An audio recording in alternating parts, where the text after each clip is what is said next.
Good morning and welcome to another exciting edition of Day 4 with the man Frank SCALISH. It is Day 4, number 115. And currently, Frank is on the West Coast. Watching your daughter graduate, correct? So this is a recorded show. This is a recorded show, and yes, I'm actually watching her graduate. You have to. That has to be exciting. Everything's exciting to me about it except LA. Well, you got one that's like a college pitcher, one that's graduating out there. You got Frankie Jr. He's running shop in the BFLs. And then we got my son Noah, who's a firefighter in Raleigh. We have not had Noah on yet. No, we have not. Is he bass fish? He'll go out and bass fish with me for. So that's a no. For an hour. That's fine. For an hour, and then I took him in. Noah's an ex-Marine, and and of good course, guy to have around. Yeah, and then of course Frankie, was in the Army, so they're very different. Frankie will sit on that boat all freaking day long, and he'll fish his brains out. Oh yeah. And Noah, on the other hand, loves to catch them, and he wants to catch a handful of them, and then he's done. And then Josh is in the middle. Josh is also ate up with it. Josh could spend all day in the boat. Okay. Also, unless his girlfriend calls, then he wants to leave. But so that's a low blow, Frank. I know. I hit him. I hit him where it hurts. I'm sorry, buddy. Love you, man. But so this is the greatest. That was so low. This is the greatest story on earth, man. I can't imagine him telling you, Dad, we got to go you got to drop me off the bank. Anyway, greatest story on earth. Hit it. He doesn't say that, but I can tell when she texts him and we're in the boat, he gets a little anxious. So Noah and his buddy they're still in the Marine Corps. They got leave. They come up here. I'm on them so good it's sickening. And of course, it's all Carolina rig fish. So for those two guys who are not, they're not, they don't fish every day. Yeah, they're not articulate anglers. Okay, so this was perfect because this is an easy technique to teach them. So neither one of them could throw a bait caster. So what I did was I put braid on spinning rods and set them up Carolina rigs on basically a mojo rig. Basically, but like legit, 3/4 ounce. Call the mojo rig not legit. Yeah, but I mean a legit Carolina rig. Okay. So anyhow, we are absolutely plowing them. I mean, plowing them. And about 11:30, I'm more excited than they are. And I'm like, what's the matter? And Noah just looks at me and goes, Dad, we're kind of done. I go, what? He goes, yeah, we're kind of done. I come to find out later that they went on like a binger the night before. Neither one of them have slept. You know what I mean? Crush you. Oh, it did. And it was so hot. It was miserable hot out. And those two were just leaching booze through every pore in their body. It was so disgusting. But yeah, it was demoralizing. We were catching them so good. I mean, we were just catching them. That's fantastic. Last week's show, we talked about junk fishing. Yeah. We talked about, that 6 to 10 bites a day on 5 or 6 different baits. It was a really good show, even though you were not a fan of junk fishing. A lot of good information in that show. Today, we're going to talk about another. I guess it's this time of the year too. Something else that can be a little bit tricky. You like to talk about the stuff where you find the groups, you're catching them every cast, you're dialing them in. Right. Suspended bass suspended bass are tricky. Frank. Yeah, they are. They are. And we're going to cover that today as detailed as we can without getting too far in the weeds, because there's certain parts of this that I would like to really deep dive in. But so first off, just to start the show off, BTL 100 code ends June 30th. So whoever's not whoever hasn't taken advantage of that discount, jump on it. I know it's the 1st of June, and there's, after today, 29 more days, but just be cognizant of that. Does not work on sale stuff though. No, it does not work on sales. And I don't think paint shop stuff And either, not because the there's paint only shop. 300, usually 300 paint shop, Right. unless it happens to be a product that sells 300 in the first 1.9 minutes, and then they have to make more. And the system breaks down. Unless the BTL listeners It explodes. completely destroy the LureNet ordering system. Love it. In the first 3 minutes, it had to get more.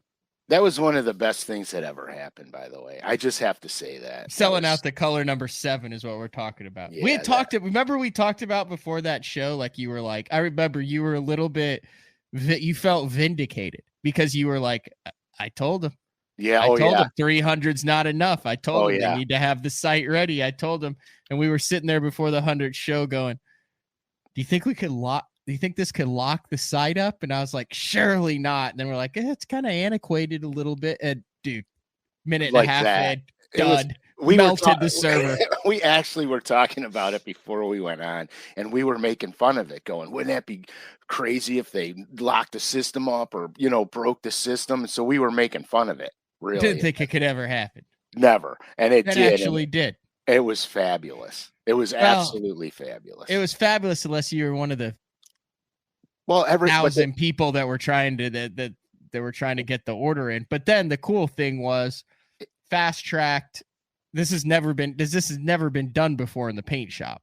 In the history of the paint shop, was we realized how many guys wanted to get color, and gals wanted to get the color 7.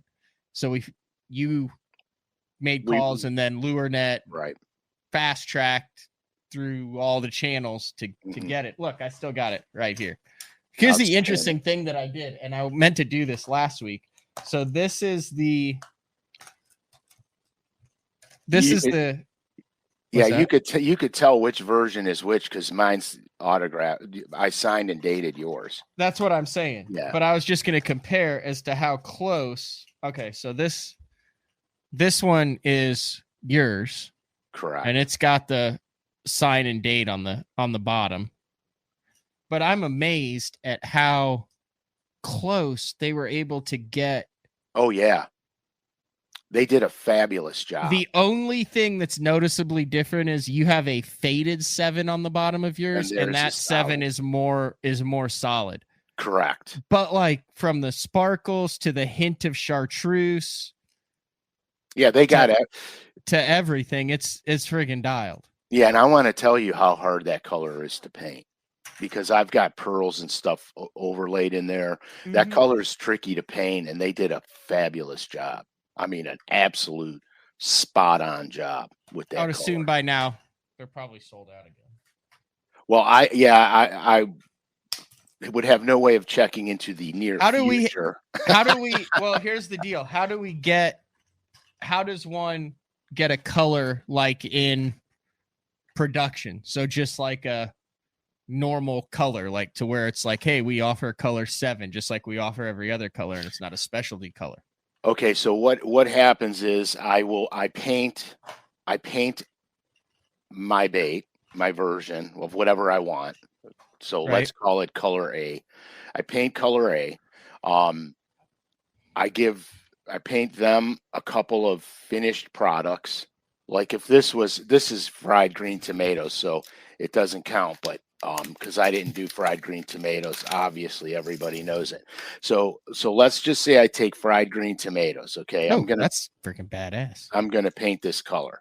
Okay. So as I have the vision in my head, as I start laying down my tones for it, I literally start writing down formulas for it.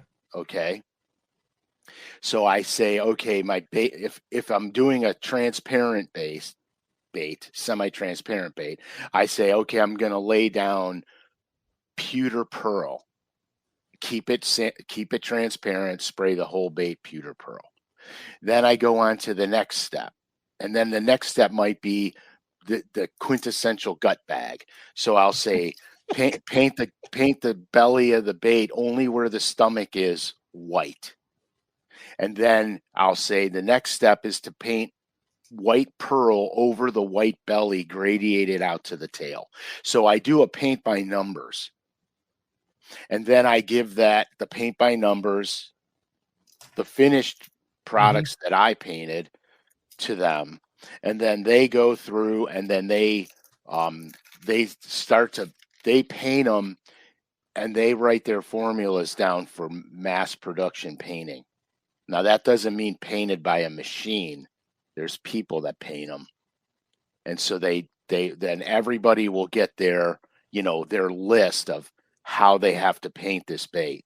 Right. And then they paint it. Sometimes it'll go through the assembly line where one guy's responsible for this pearl, one guy's responsible, boom, boom, boom. Everybody does something. Then the finished products go to quality control, and they make sure that bait matches the one that they got from me. So you see, the more complicated the paint job, right, the more stringent quality control has to be.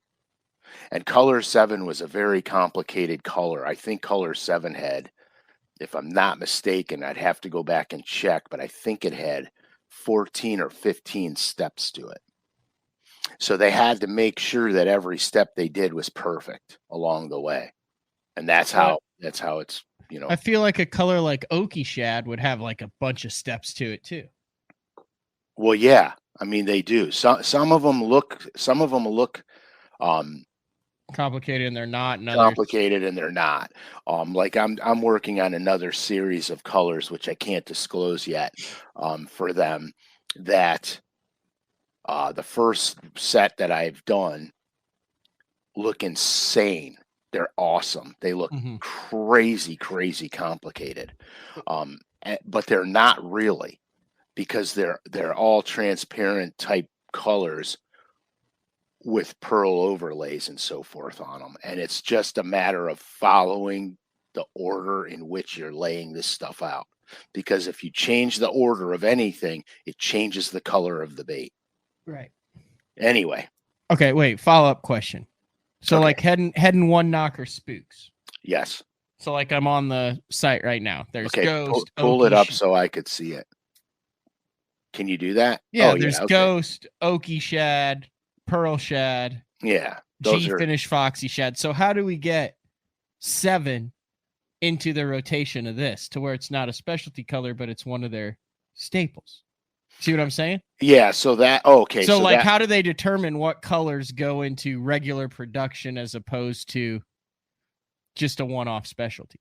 Okay. So what happens there is, the beauty part about the paint shop and the beauty part about Bass Talk Live is that we can actually track responses.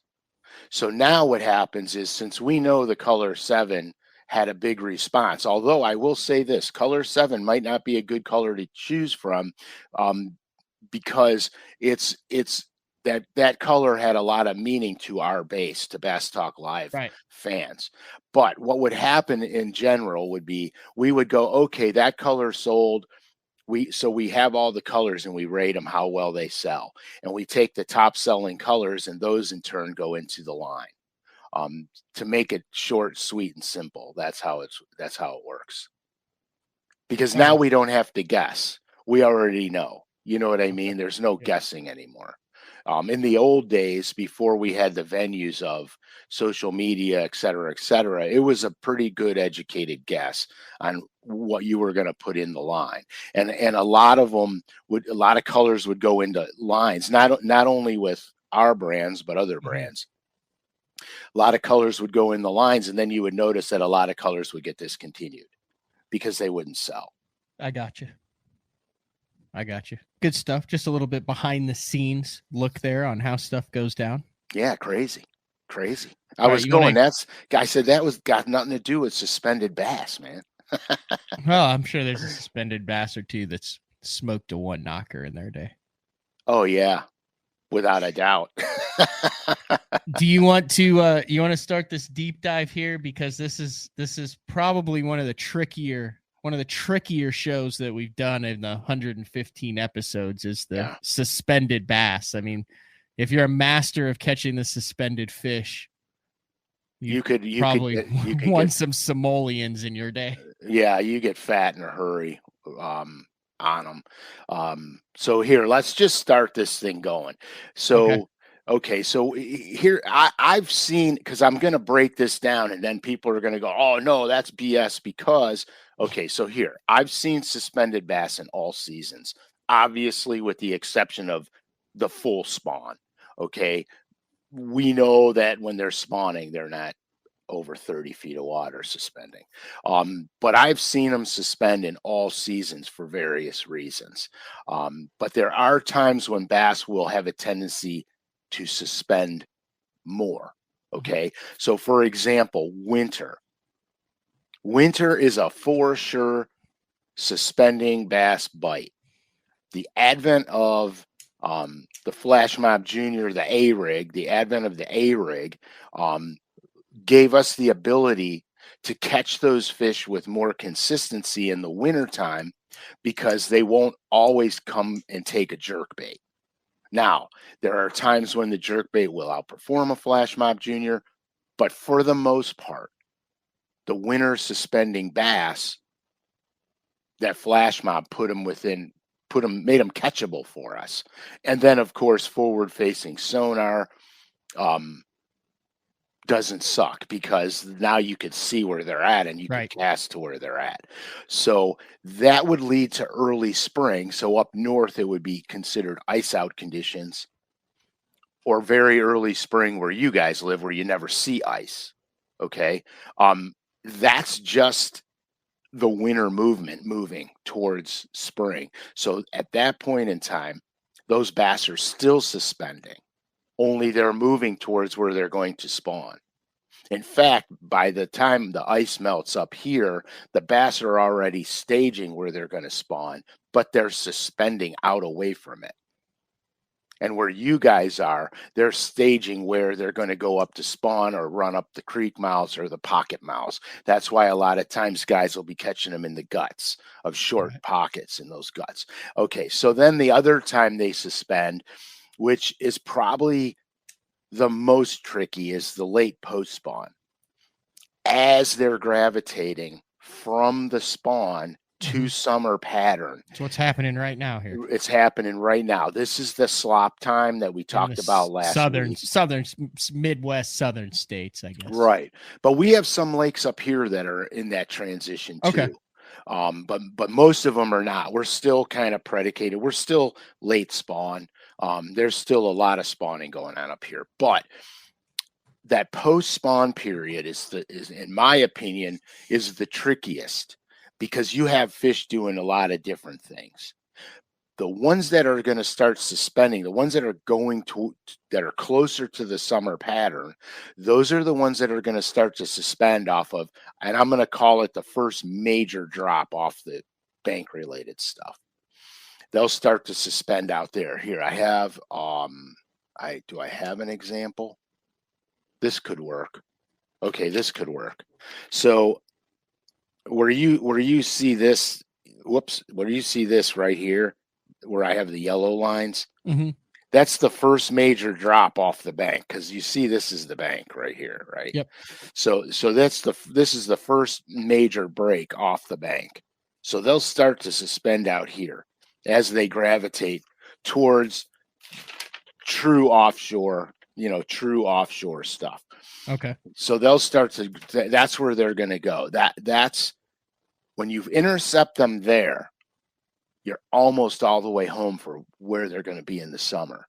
So if you stay on them after the post spawn starts to tighten up and it's early summer, if you stay on them there, you'll be able to catch them all the way through late summer, which is the other time. Late summer is when the summer pattern is transitioning into fall, but it's not fall. You still have, 90-degree days, but everything's moving because it's the end of summer. Even though it's hot outside, the bass have their biological clocks, and the shad do, and they start to run after the shad. And that's really that late summer period. You can do some really fascinating things then. I'll get into that in a minute. Yeah, they're more, but they're totally two different reasons why they're out there as Correct. opposed to in the fall. Correct. And Same areas, totally different mindset, or I don't know, say right. mindset, but it is. Fish are in totally different conditions. Right. But you're right, Matt, because what's happening late summer is it's all predicated on feeding. And so the shad are moving and they're moving with the shad. And so that's the difference. At the end of the post spawn recovery, it's recovery, and they're moving out to their summer haunts because most of the shad now are coming off the bank. Although we know from the threadfin shad show that I did that threadfin will spawn multiple times in a season. So there'll be mini shad spawns happening in places, but that's a whole different animal. So we know that. So we say, how do you find them? And winter locations, early spring locations. I preach this and preach this and preach this all the time. When you launch your boat and you're idling out from wherever you launch your boat, look at your 2D sonar, because you're going to run over bait balls. You have to look how deep those bait balls are, because that's going to give you a depth clue. So you don't want to miss out on that, because if you're running over bait and it's all in 12 feet of water, then obviously you need to start looking at structural elements that come out and start to peter off at 12 feet, because the bass will relate to the bump. The bump might be in 12 feet, and the bass will suspend off of it in 12 feet and intercept the shad as their shad are moving towards that high spot. And so that's what you want to, that's really kind of how you narrow it down, because suspending fish they're tough. They're real tough to catch, but with forward facing sonar, you could see them now. Mm-hmm. So now you're not blind, where before with my 2D, I literally would have to idle around off of the structure until I found the shad.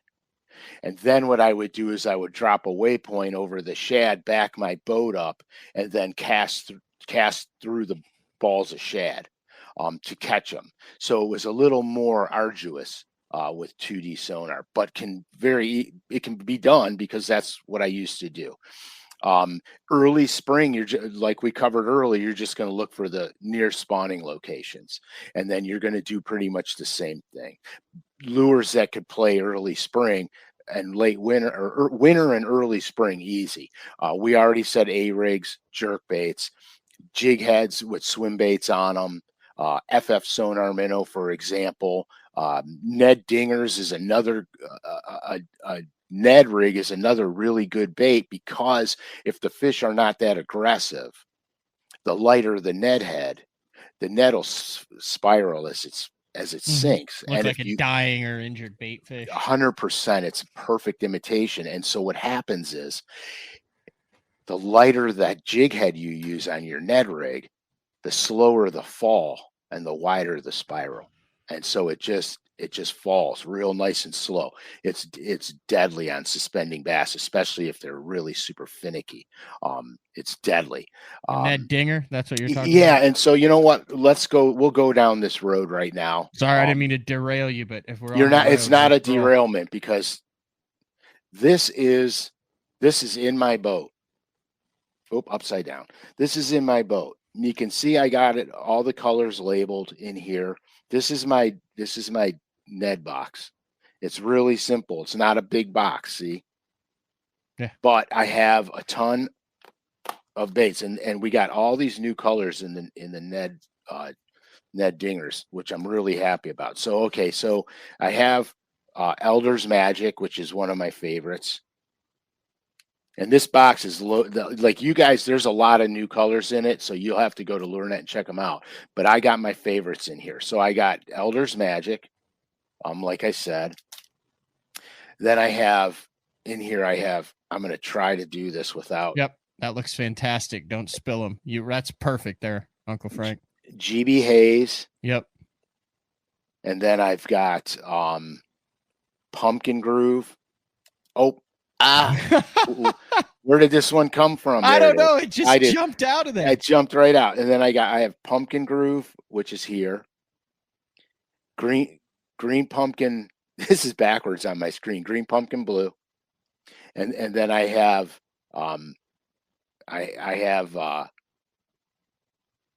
hold on a second. I'm going to pull this out because I want to show it to you. Yeah. And so then I have Green Clown, but I want to show you Green Clown in person. So, okay, so here's what I got. So Green Clown. So this color here, this is my perch.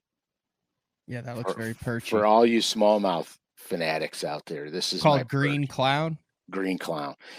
This is real perchy. So then I'll take where the tail is, and there's an air bubble in the tail.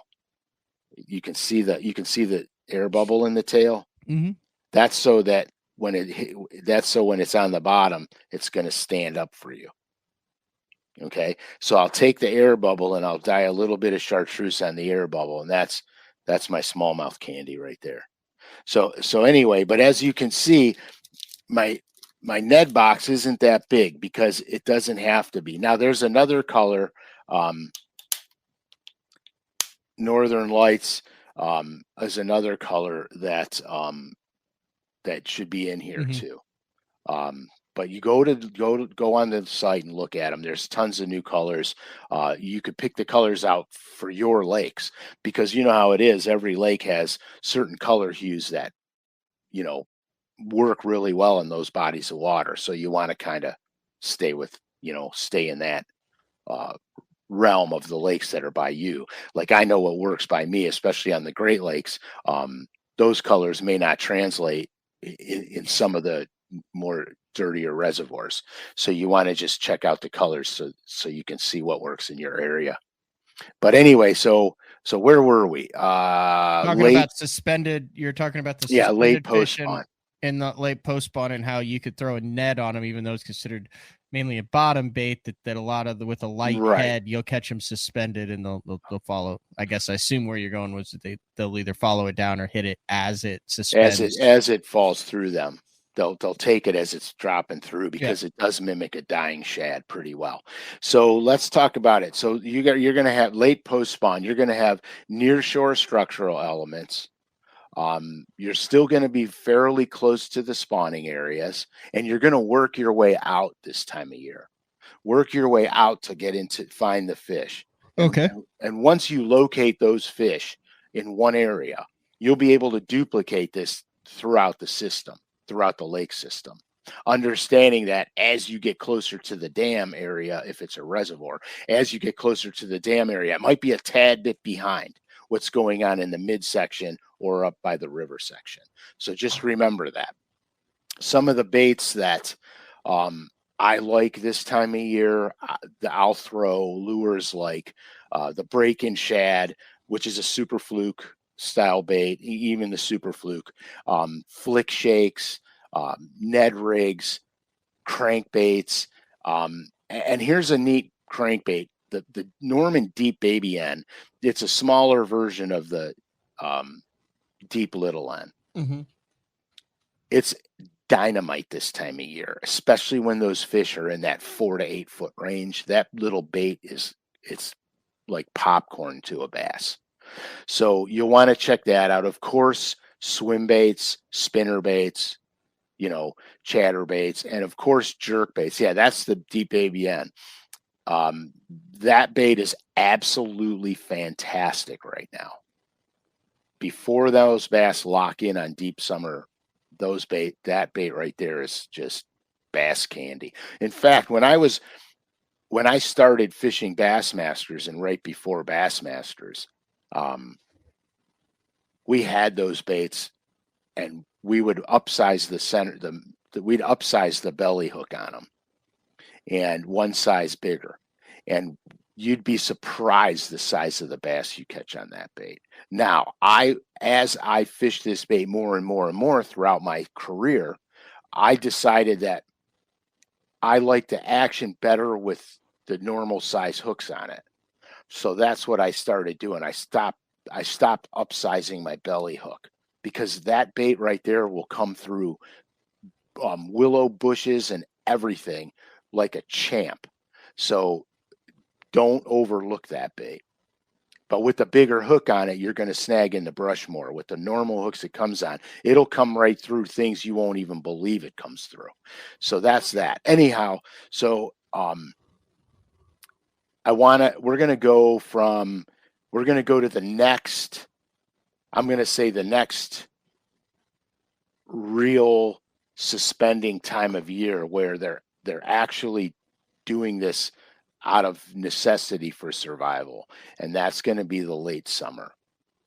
And here's a really good clue for you guys to know when this is going on. When we talk about summer structure fishing all the time, and so when we're on the big crankbait bites and we're on the football jig and Carolina rig bites and we're catching them, and you're in the heat of the summer, and this is what I live for, these summer bites. What happens is, depending on current pool in a reservoir, wind direction, because if the current's flowing one way, the wind blows the other way, it stalls the current. You could be in the prime time for true summertime structure fishing, and it puts a halt to what you're doing, and the fish will suspend off of that structure because they no longer have to be on it. They can suspend off of that structure. The current will stop, and then the shad don't have to relate to the current breaks or up in front of the current break. They don't have to relate to that, so they could start milling around. And so that'll pull the bass off of the structure in true summer fishing, okay? So remember when we did the blueback herring show, the gizzard shad show, and the threadfin show, right? This is important. There was really good detail in those episodes. So to sum it up, blueback herring, threadfin shad. The sunnier the day, the closer to the surface those bait fish go. All right. So that's important to remember. Because that could lead to suspending fish. 100%. Gizzard shad, on the other hand, avoid the surface on sunny days. Sun comes up, gizzard shad go down. All right. Which, if you think about it, when you're structure fishing in lakes that have a good gizzard shad population, you're plowing them on the good deep baits in the summer when it's overcast and there's a little wind on the lake. DD22 swim bait with a jig head, spoon, 100%. Big worm that you already talked about was like a gizzard shad feeding. Right, money. So these are huge clues that you got to pay attention to with the bait fish that are more prevalent in your lakes, because this gives you bass behavior. So on the bluebacks and the threadfin shad lakes, you know that when it's overcast, the bait fish go down and the gizzard shad come up. So then you would reverse what you're doing. Gizzard shad lakes, on cloudy days you're fishing deep. I mean the opposite way around. On sunny days you're fishing deep. On cloudy days the gizzard shad are coming to the top. So you have to understand that what each of those bait fish do under those weather conditions, and that will help keep you near where you want to be. So now that we know this, we get into the late summer phase. Now the late summer phase is when the shad in that lake, they're starting to go do their fall behavior pattern. All the shad are starting to bunch up in big schools, and they're starting to move. And the reason they do this is because there's safety in numbers from predation. They have more shad that survive in a group than individual shad swimming around. Same thing as wildebeest on the Serengeti. Exactly. And it's this, think of it like that. It's the Serengeti underwater. But so now the bass are suspending on purpose because they're following those bait fish. Okay. And we know from past shows that there's pelagic bass that do nothing but chase the pelagics, which are the shad species, herring species, all throughout the lake and never really settle down into any structural elements until they spawn or until the fish get shallow move up to the creeks in the fall. So now you've got all these bass following all of this bait fish, right? So this is very predictable, even though it doesn't sound like it. Okay, so the first thing I'm going to do is I'm going to look for river channels on the main lake, but they have to be predicated near creek mouths. So, Matt, do you got to pull up a map of the lake? Any lake? Pull up Kerr Reservoir, since you guys were just there.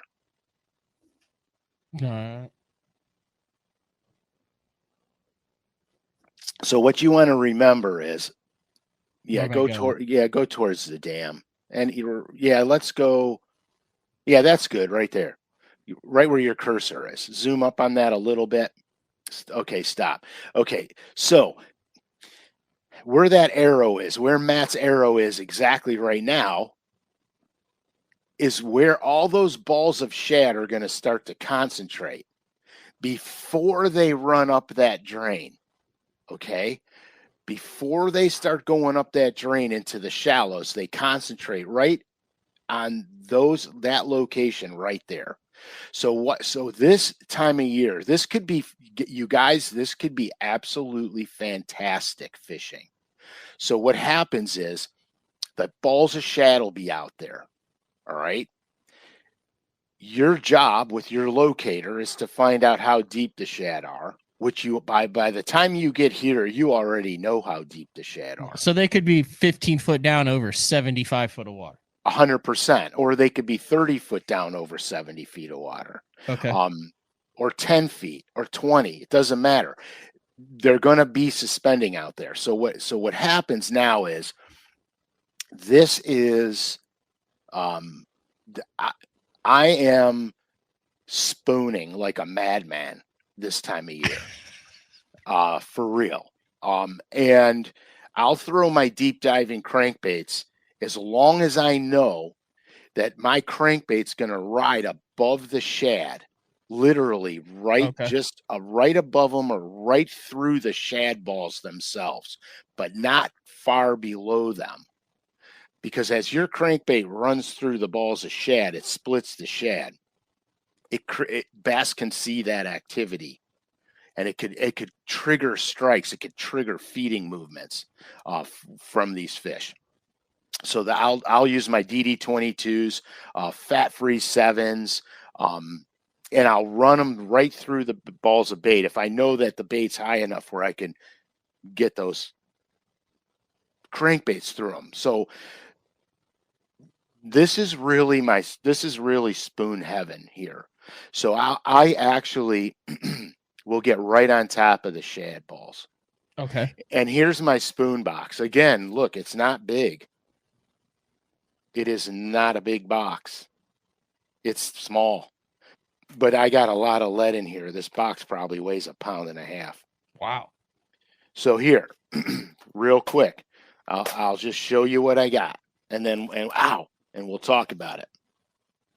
Okay, I have my 3/4 ounce cotton cord LCC spoon in silver. Ouch. And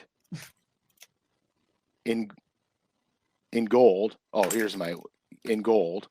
All right. Except I got the one with the hook on it right here. In gold. Because I'm an old guy, I got my 3/4 ounce Hopkins spoon because I grew up on those. So I always have them, just force of habit. In silver and gold.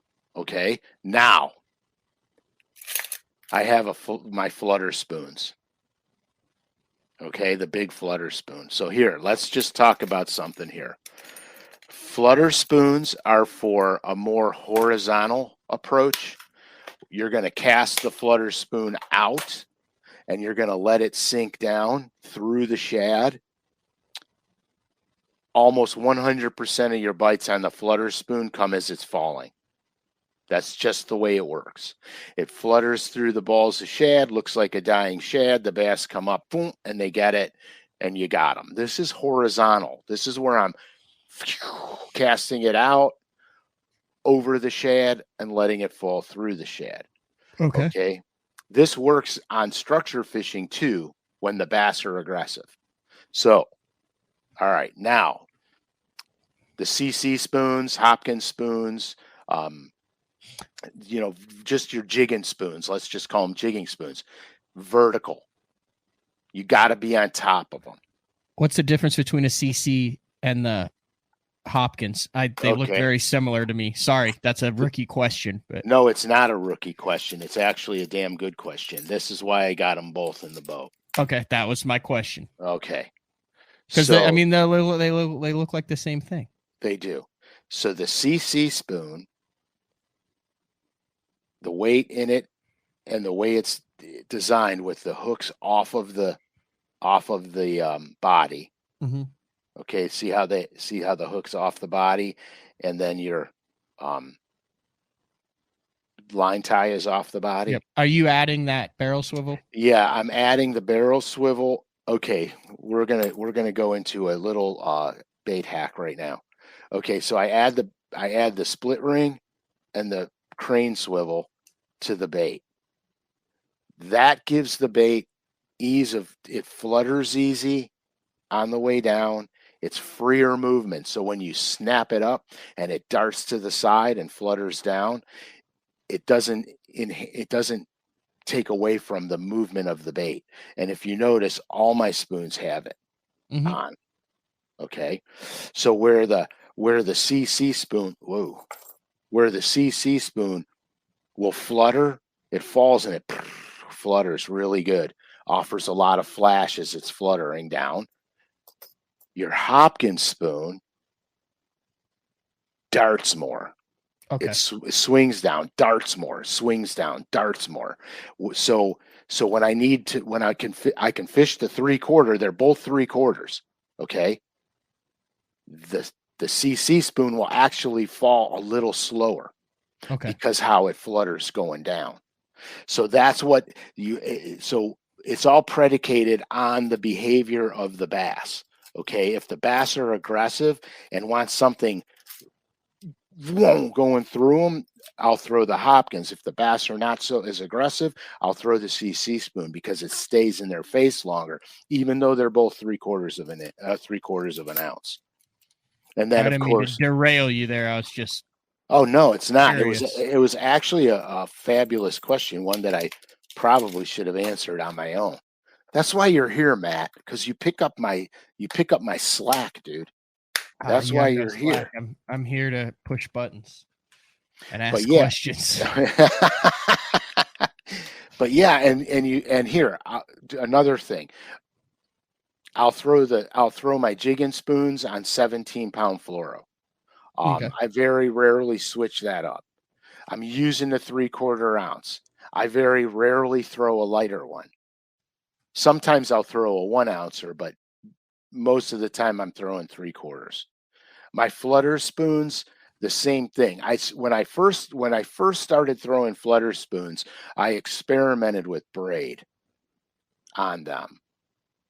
But what happens with the braid is if it's falling on a slack line, you don't feel the bite.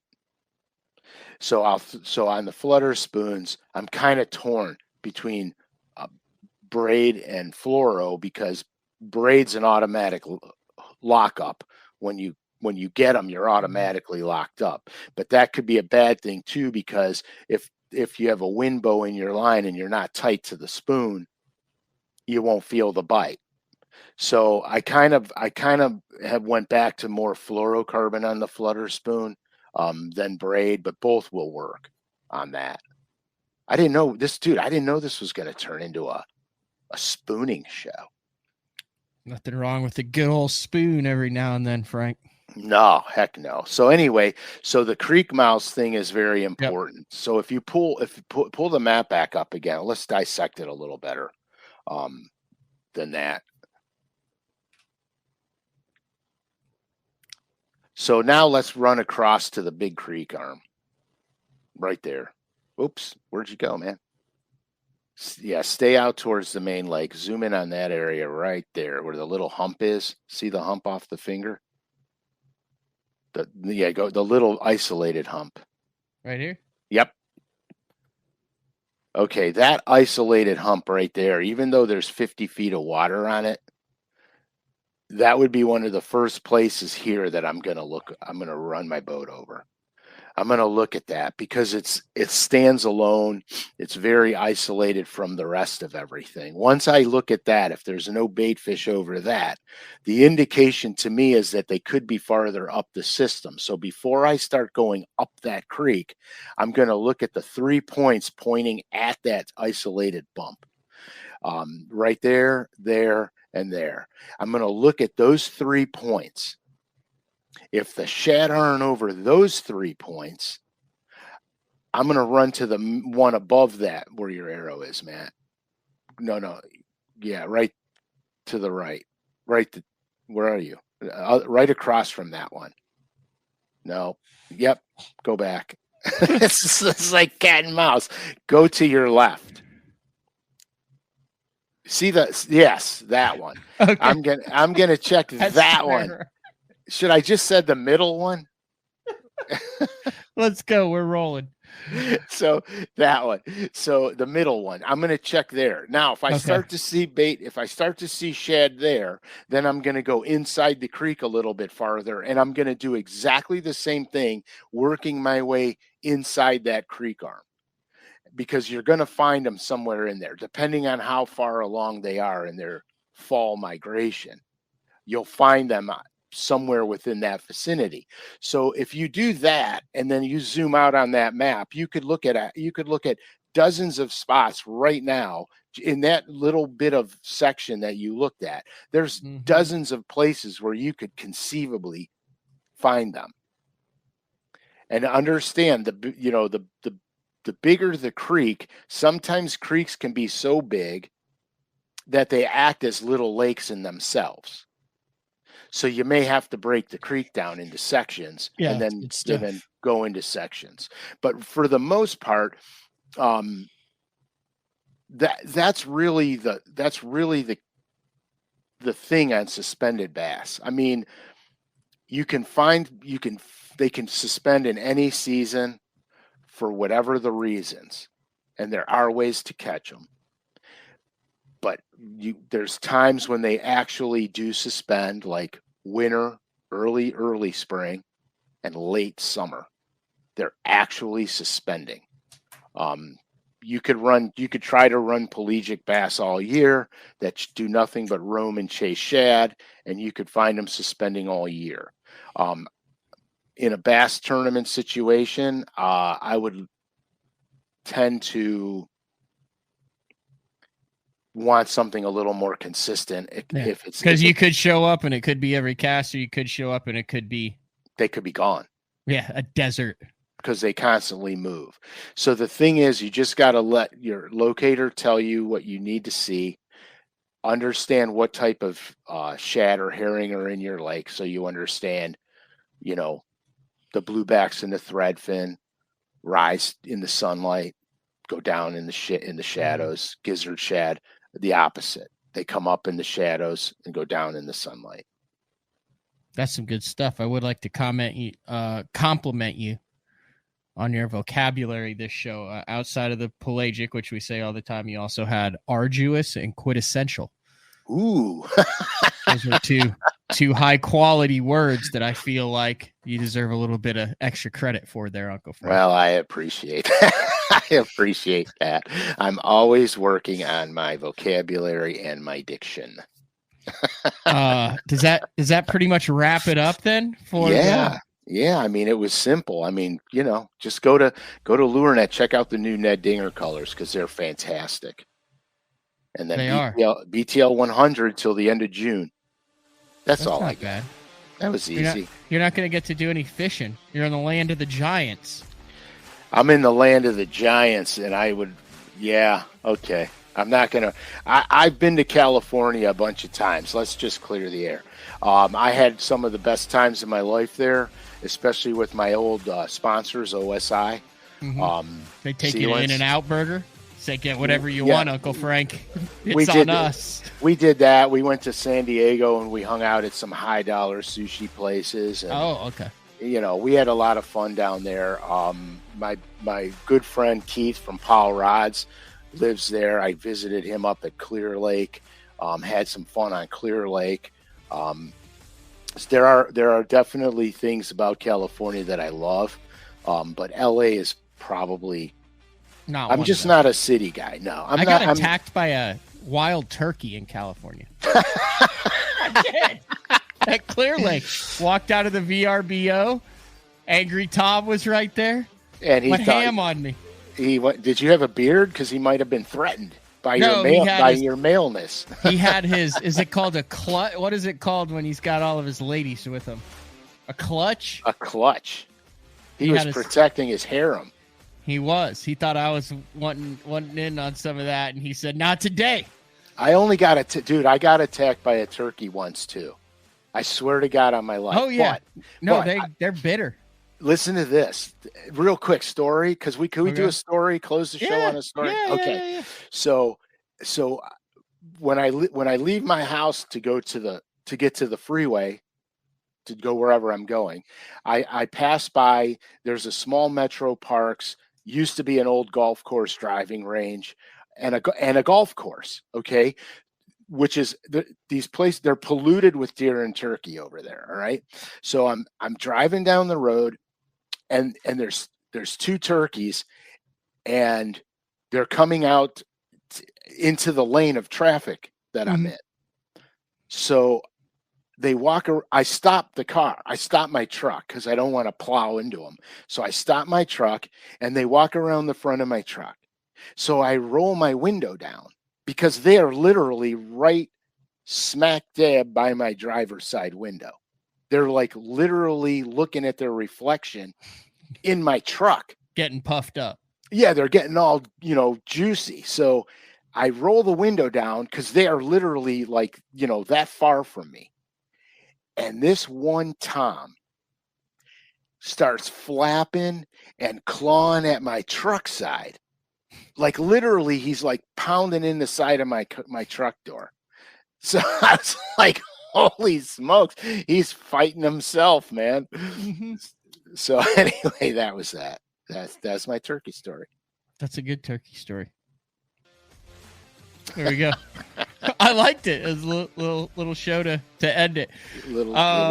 We will be back live June 8th. Next week. June 8th. Perfect. Okay.